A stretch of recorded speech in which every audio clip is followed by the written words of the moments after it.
Exercício 13.3. A ponta de um diapasão efetua 440 vibrações completas em meio segundo. Calcule a frequência angular e o período desse movimento. Muito bem.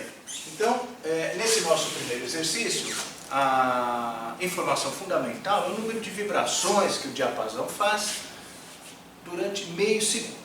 Número de 440. Bom, do ponto de vista da nossa teoria, essa informação é a frequência, certo? A frequência do movimento. E a frequência do movimento, como sabemos, está associada ao período. Perfeito? Então, o que nós vamos fazer? Nós vamos verificar, a partir dos dados do exercício, que ele executa 440 vibrações, num intervalo de tempo de meio segundo. Vamos lembrar rapidamente de que frequência do movimento significa o número de vibrações que o movimento executa, tá certo? Durante um intervalo de tempo de 1 segundo. No nosso caso, o período vai ser dado com o número de vibrações pelo... Então nós temos aqui o intervalo de tempo dividido pelo número de vibrações, certo? Executando essa simples continha, nós temos meio segundo dividido por 440 vibrações. Com isso nós temos o período do movimento, certo? Fazendo a conta, rapidamente, o resultado é, dá uma olhadinha aqui na cola, né? 1,14 vezes 10 a menos 3 segundos. Esse é o período. Observe, pessoal, que eu vou fazer usando ainda a teoria, tá certo? Para vocês verificarem como esse resultado é consistente. Embora o exercício não peça isso, eu vou fazer uma verificação. Então, vou colocar aqui como observação, tá certo? E usar a definição, a relação entre período e frequência. Então, como nós vimos na aula de teoria, a frequência é o inverso do período, certo? É definida dessa forma. E se nós fizermos essa continha, gente, a frequência vai dar 1 sobre 1,14 vezes 10 a menos 3, que gera o número, fazendo essa conta, nós vamos obter 880 Hz. Certo? Bom, qual o significado desse número? Se nós olharmos a definição de frequência, nós sabemos que esse número representa o número de vibrações total que o movimento executa durante 1 segundo. E claro, observe que 880 é o dobro de 440. Certo? A cada meio segundo, vibra 440. A cada segundo, 880 vezes. Perfeito? Então está aí a primeira parte do exercício. A segunda parte do exercício, por se tratar do exercício de fundamentos, ele pede apenas que a gente revise a definição de frequência angular. Então, frequência angular, podemos calcular essa grandeza utilizando-se do valor da frequência ou do período. É indiferente. Claro que vocês vão optar por aquilo que dá o melhor trabalho, na hora de fazer conta, o melhor trabalho algébrico. Perfeito? Mas nós temos essa opção. Podemos usar a definição 2π sobre o valor do período, ou a frequência angular também pode ser calculada como 2π vezes o valor da frequência. Correto? Então, para obter esses valores, podemos usar o valor do período ou o valor da frequência aqui calculado. Certo? Qualquer uma dessas definições nos leva ao seguinte resultado. Então, ω0, a frequência angular desse movimento, portanto, vai ser igual a 5.529. A unidade, radianos por segundo. Pronto. Aqui temos, então, os dois resultados desejados no exercício. Esse é o fim. Aula 1. Exercício 13.4. A figura a seguir mostra o deslocamento de um objeto oscilante em função do tempo. Calcule a frequência, a amplitude, o período e a frequência angular. Muito bem, pessoal. Esse nosso segundo exercício, o objetivo dele, fundamental, é nós obtermos informações a partir da representação gráfica do nosso movimento. Sabe? Nós podemos ter essas informações de duas formas. Ou elas vêm na forma de uma equação, certo? Ou elas vêm na forma do gráfico. Não, nesse caso aqui, é esse o objetivo, certo? Muito bem, então vamos analisar rapidamente o que esse gráfico nos diz acerca do movimento. Tá? Vejam que o gráfico está escrito em função do tempo, aqui é a posição medida em centímetros. Observe que se nós começarmos a ler o início do movimento, quando o t for igual a zero, ou seja, quando o tempo for igual a zero, a gente disparar o cronômetro, né, o nosso objeto vai sair dessa posição. Na nossa escala, esse aqui é 10, né? Então esse aqui é 2, 4, 6, 8, 10. Então ele vai sair da posição 4 centímetros, tá certo? E vai na direção da origem, observe, vai na direção da origem. Posteriormente, ele vai para o lado negativo do movimento, até menos 10, atingindo a sua amplitude máxima. E faz o retorno. Nesse ponto aqui, né, vamos lembrar na teoria, que nesse ponto aqui, a velocidade do movimento é zero, certo? E a gente chama isso de ponto de retorno. Ponto de retorno é onde a velocidade é igual a zero. Ele retorna, ele tende a ir na direção da origem, do zero, e nesse ponto, tá certo? Se vocês pensarem que isso é um oscilador harmônico, a deformação da mola nesse caso é zero, vejam, posição nula, perfeito? E aí, consequentemente, a velocidade dele é máxima. E aí vai repetindo o movimento. Bem? Então é isso que esse gráfico nos diz. Nesse ponto aqui, a derivada é zero, né? Velocidade nula, tá certo? E assim, bom, claro que esse é o primeiro exercício, depois nós vamos praticar bastante, né? É bastante importante que a gente saiba interpretar os dados a partir disso. Bom, mas vamos responder as questões. Né? Vamos primeiro tirar as informações, não necessariamente na ordem que o exercício nos apresenta as perguntas, né? Mas vamos tirando as informações. Por exemplo, tá certo?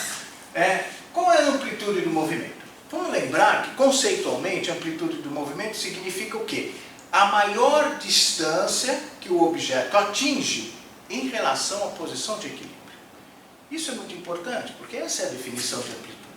Certo? E, consequentemente, a posição de equilíbrio é o zero. Portanto, a maior distância que ele atinge em relação à posição de equilíbrio são 10 centímetros. Tá certo? A gente pega em módulo, né? Claro que também tem menos 10 aqui. Mas, do ponto de vista de conceito, o que é amplitude, sempre um valor positivo. Certo? Então, eu vou escrever aqui, vamos colocar aqui a amplitude do movimento, né, lida diretamente do gráfico, é 10 centímetros. Então, amplitude, 10 centímetros. Qual a outra informação importante que esse gráfico nos fornece? Como ele está em função do tempo, certo? Nós podemos tirar diretamente aqui o valor do período do movimento. O período, então, é o intervalo de tempo no qual o movimento se repete. Observem que ele sai desta posição, certo? Faz todo o movimento, e se eu tivesse que fazer o gráfico novamente, na verdade, ele continuaria, ele seria o espelho do que vocês estão vendo aqui. Assim, eu posso fazer a leitura direto, tá certo? E verificar que o período do movimento vale 5, 10, 15, mais um desse tracinho aqui, que é de 1 segundo, são 16 segundos, né? O período do movimento. Tá certo? Bom, e daí a gente pode tirar a frequência do movimento a partir da definição. E nós sabemos que frequência é obtida invertendo-se o período, correto? Então aqui eu tenho que a frequência é 1 sobre 16, certo? Que eu vou dar uma olhadinha aqui, que vale 0,0625. 0,0625 Hz. Tá? Podemos escrever isso aqui na notação científica também, né? Ou podemos escrever como sendo 6,25 vezes 10 menos 2 Hz. Perfeito?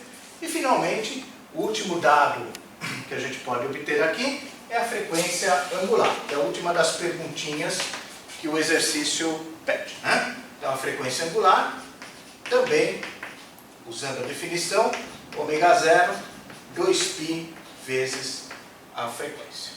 Então, ômega 0 vai nos dar 0,393. 0,393 radianos por segundo. Então, observem que as informações fundamentais, se nós precisássemos, por exemplo, escrever a equação horária do movimento, tá certo? Escrever a equação matemática que descreve esse movimento oscilatório, nós teríamos todos os dados necessários para isso. Aula 1, exercício 13.5. Uma peça de uma máquina executa um movimento harmônico simples com frequência de 5 Hz e amplitude de 1,80 centímetros.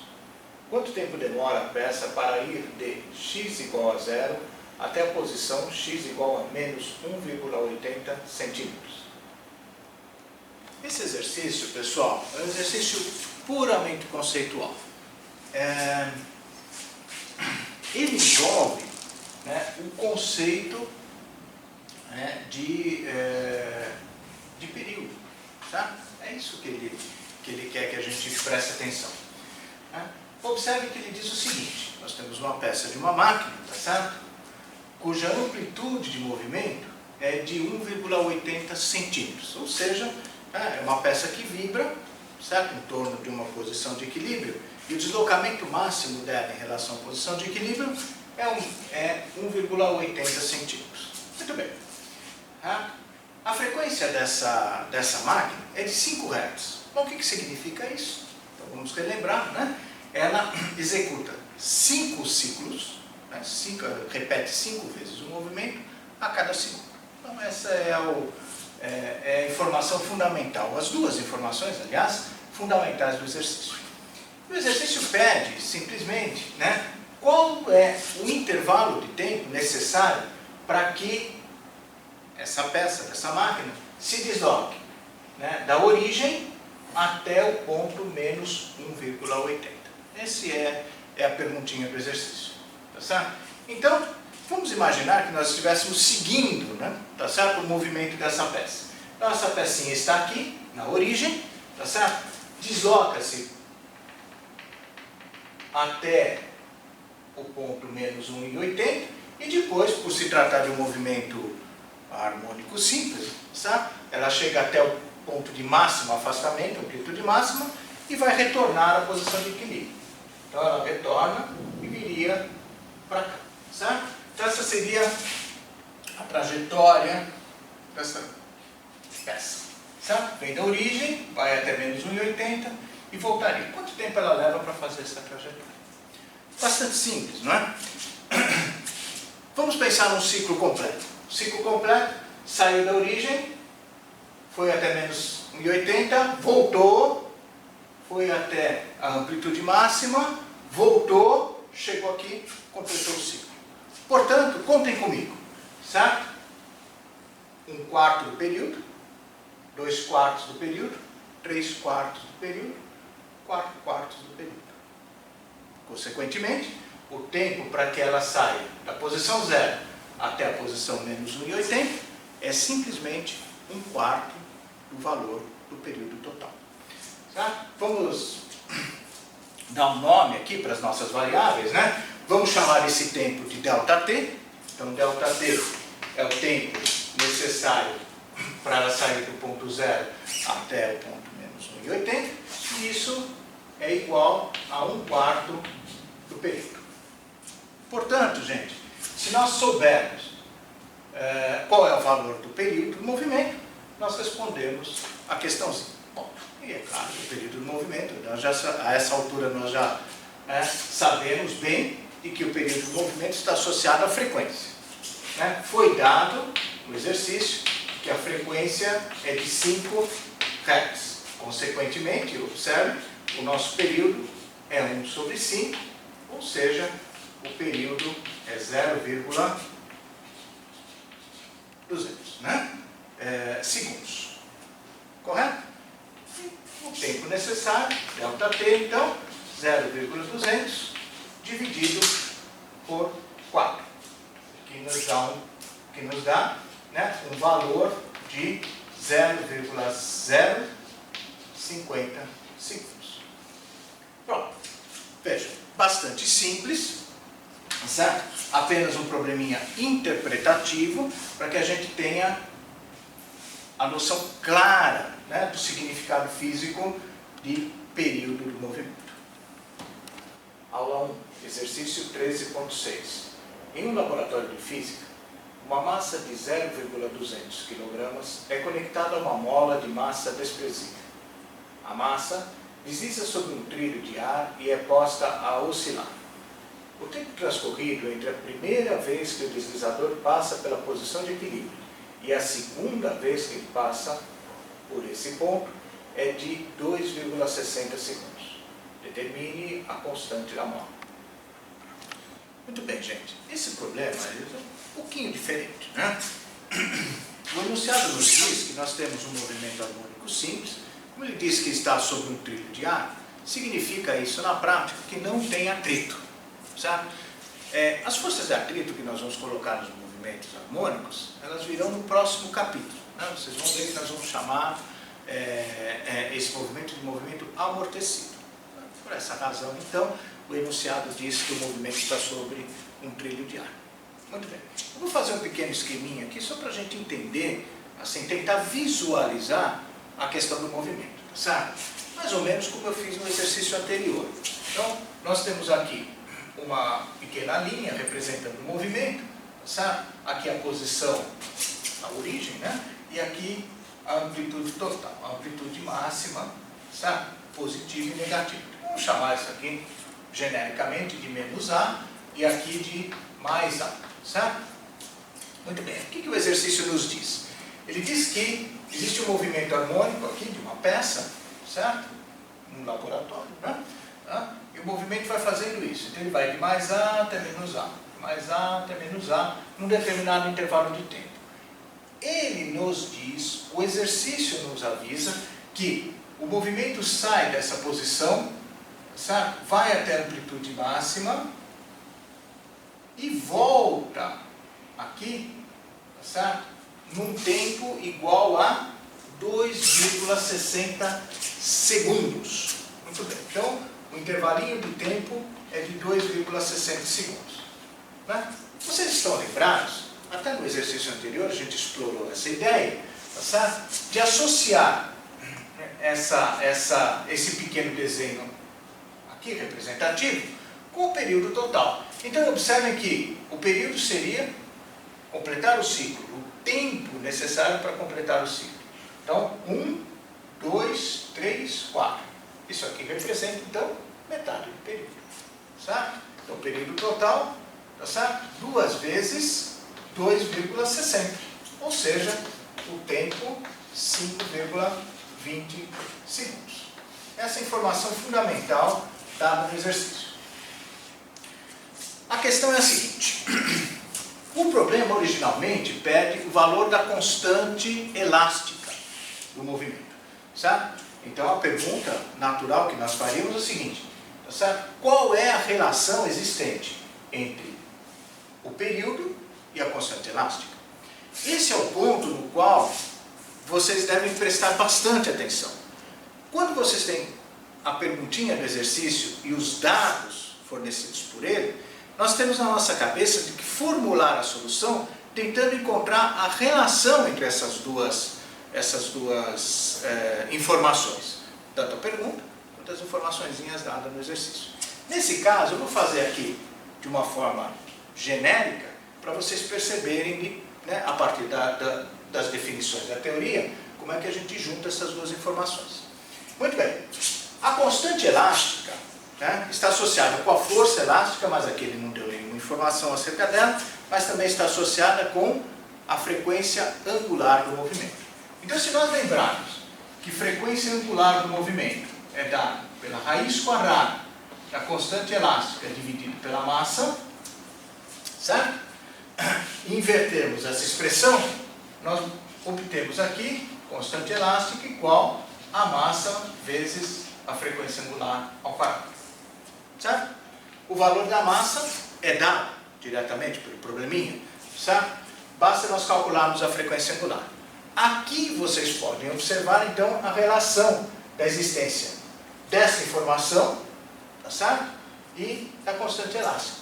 Com essa informação nós pudemos obter o período do movimento, e a partir do período do movimento nós podemos obter a frequência angular. E aí, consequentemente, a constante elástica está calculada. Então vamos lá. Então, frequência angular, certo? Pela definição, que nós já tínhamos visto anteriormente, 2π vezes o período. Correto? Então, substituindo, nós obtemos aqui direto, né? Deixa eu pegar a colinha aqui. Certo? A constante elástica aqui vai dar 1,208. 1,208 radianos por segundo. Muito bem. Basta agora substituí-la, tá certo? A constante K, então substituindo,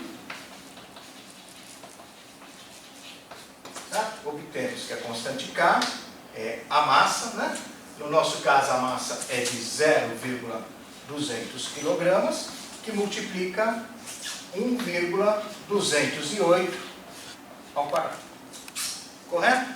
E esse valor vai dar 0,292. 0,292, certo? A unidade da constante K. Para quem tiver dúvida em relação à unidade das constantes, pessoal, basta vocês olharem a expressão que dá origem a ela. No nosso caso, no movimento harmônico simples, eu vou fazer aqui no rascunho, só para vocês lembrarem, tá certo? Lembrem-se da força elástica, né? Menos K vezes X, certo? Não precisa considerar o sinal, porque nós vamos fazer uma análise dimensional assim rápida. A análise dimensional vai dar KF sobre X, certo? Então, qual é a unidade da constante K? É a unidade da força dividido por unidade de comprimento, que no sistema internacional, Newton por metro. Então, é só colocar aqui, Newton por metro. Perfeito? Então, está aí, resolvido o nosso exercício, achado a constante, tá certo? A partir de uma informação que vinha do período.